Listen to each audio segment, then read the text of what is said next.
কৰক আমাৰ ক'বলগীয়া একো নাই কিন্তু এজন মানে প্ৰিন্সিপাল হয় আপুনি ৰাজনীতিৰ কথা আপোনাৰ মুখত কেনেকৈ ওলাব পালে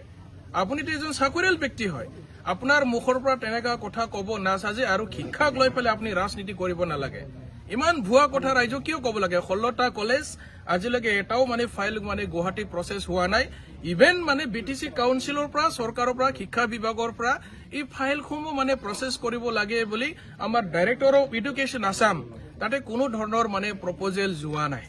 কিন্তু মানে আৰএন সিংহা ডাঙৰে ইমানে ভুল তথ্য দিলে ৰাজ্যক যে 7খন নহয় বলে 16খন কলেজ প্ৰমোদ বড়ো ডাঙৰে বলে মানে চৰকাৰীকৰণ কৰিবৰ কাৰণে মানে প্ৰভিন্সিয়েলাইজেশ্যন কৰিবৰ কাৰণে তেখেতে বলে অৰ্ডাৰ দিছে ইমান ভুৱা তথ্য কিয় দিব লাগে নিৰ্বাচন আহিছে কাৰণে ডায়লগ মাৰিছে নেকি তেওঁলোকৰ আৰু নিৰ্বাচনী ইস্যু নাই কি কম কি নকম মানে ৰাজ্য কেনেকে মানে ভুৱা তথ্য দি ফেলে তেওঁলোকে মানে ইউপিপিলৈ জিতাব পাৰি ইয়ে মাথা মাৰি আছে কিন্তু ৰাইজে সব বুজি পাইছে 10খন কলেজক তেওঁলোকে মানে আজি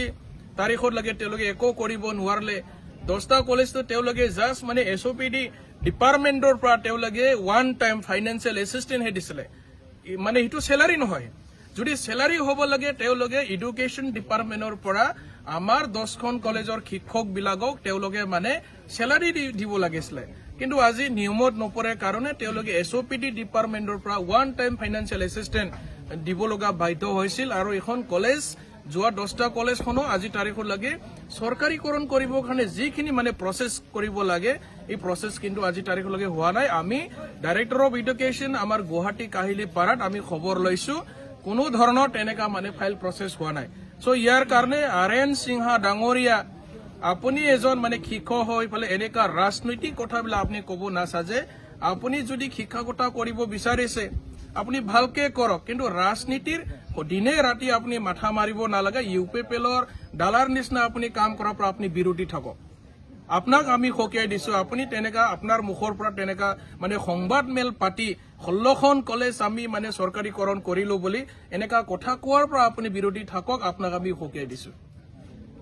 নিৰ্বাচন সন্মুখত কিমানখন আখৰ নিশ্চিত জয়ী হ'ব বুলি আপুনি বিশ্বাস কৰে ভাবি আছে আপোনালোকে বিপিএফ দলে অকলে এবসলিউট মেজৰিটি পাব আপোনালোকে সকলে জানে 40টা সমষ্টিৰ ভিতৰত মানে চৰকাৰ গঠন কৰিবৰ কাৰণে 21টা সিট লাগে আমি মানে তাতকে ওপৰত আমি সিট পাই আছো আমাৰ এটা ইন্টাৰনেল সাৰ্ভে হৈছে আৰু আজি তাৰিখত ইউপিপিএলে 3-4টাৰ বেছি এমচিএলে তেওঁলোকে জিকিব নোৱাৰে পৰিৱৰ্তনৰ নামৰ ৰাইজে আজি কি পালে সবটো ৰাইজে মানে সবে বুজি পায়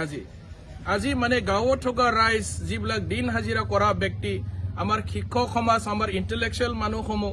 যিমান শ্ৰেণীৰ মানুহ আছে সকলোৱে আজি হাগ্ৰামা ছাৰৰ মানে নাম লৈ গাঁৱে গাঁৱে হাগ্ৰামা ভাল আছিলে হাগ্ৰামাৰ দিনত আমি দলং পাইছিলো হাগ্ৰামা ছাৰৰ দিনত আমি ৰাস্তা পাইছিলো আমাৰ হাগ্ৰামা ছাৰৰ দিনত আমি স্কুল পাইছিলো বিভিন্ন ধৰণৰ অনুষ্ঠান প্ৰতিষ্ঠান ডেভেলপমেণ্টৰ কাম কাজবিলাক আমি পাইছিলো কিন্তু ইউপিপিএলে খালি মানে শান্তিৰ শ্লোগান গাই 5টা বছৰ সম্পূৰ্ণ কৰিলে তাৰ কাৰণে আজি ৰাইজে ইউপিপিএলৰ প্ৰতি মানে অনিহা দেখিছে তেওঁলোকে মানে ইউপিপিএলক আৰু ভোট দিবলৈ সাজু নহয় কিন্তু হাগ্ৰামা ছাৰৰ দিনত আমাৰ বিভিন্ন জাতি জনগোষ্ঠীৰ মানুহে শান্তিৰে বসবাস কৰিব পাইছিল কোনো জাতি জনগোষ্ঠীৰ মানুহে উচ্ছেদৰ নোটিছ পোৱা নাছিল সো ইয়াৰ কাৰণে আজি আমি বিপিএফ দলে অকলে ইলেকশ্যন খেলিব আৰু অকলে ইলেকশ্যন খেলি আজি আমি এবসলিউট মেজৰিটি পাবলৈ সক্ষম হ'ম আৰু বিপিএফ দলৰ নেতৃত্বত হাগ্ৰামা মহিলাৰী ছাৰৰ নেতৃত্বত আমাৰ বিটিসি পুনৰ বিপিএফ দলৰ চৰকাৰ হোৱাটো 100% খাটাং 18 নং মানাস চেৰবাং সমষ্টিত আপোনালোকে ধনঞ্জয় বসুমতাৰী ছাৰক জিকাই দিছিল ধনঞ্জয় দল ভাগৰৰ মানুহ ধনঞ্জয় বসুমতাৰীক ৰাইজে বিশ্বাস নকৰে ধনঞ্জয় মুখত যি আহে তাকে কয় ধনঞ্জয় নামৰ মানে ব্যক্তিজন মানে তেওঁ জিকা নাছিল বিপিএফ দল হিচাপে ৰাইজে ভোট দিছিল কিন্তু আজি তাৰিখত ধনঞ্জয় বসুমতাৰী ইনভেলিড তেওঁৰ মানে ভেলিডিটি নাই তেওঁ আৰু ৰাইজে বিশ্বাস নকৰে আজি তেওঁ মানে ইউপিপিএলত আছে অহাকালে টিকেট নাপালে আৰু অন্য এটা দলত জাপ মাৰিব বুলি আমি শুনি আছো তেনেকা ব্যক্তিক আৰু কোনে বিশ্বাস কৰে ধনঞ্জয় বসুমতাৰী ইএম হোৱাৰ পিছত তেওঁ মানে কি কৈছিল কি প্ৰতিশ্ৰুতি দিছিল তেওঁটো একো প্ৰতিশ্ৰুতি ৰক্ষা কৰিব পৰা না তেনেকা ব্যক্তিক আমাৰ মানাস চেৰপাং সমষ্টিবাসী ৰাইজে কেতিয়াও আৰু বিশ্বাস নকৰে আৰু তেখেতক ভোট দিবলৈ সাজু নহয় ৰাইজে আজি তাৰিখত ধনঞ্জয় বসুমতাৰীৰ কথা বাদে দিয়ক আপোনালোকে তাৰ কথা কৈ লাভ নাই তেখেতে মানে নিৰ্বাচন নিজিকে আমাৰ সমৰ্থিত প্ৰাৰ্থী জাংগিলা হাজৰী ডাঙৰীয়াই বহুত ভোটৰ ব্যৱধানত মানাস চেৰপাঙৰ পৰা তেওঁক মানে আমি এজন এমচিএলএ হিচাপে আমি অহা ছেপ্টেম্বৰ মাহত পাবলৈ গৈ আছো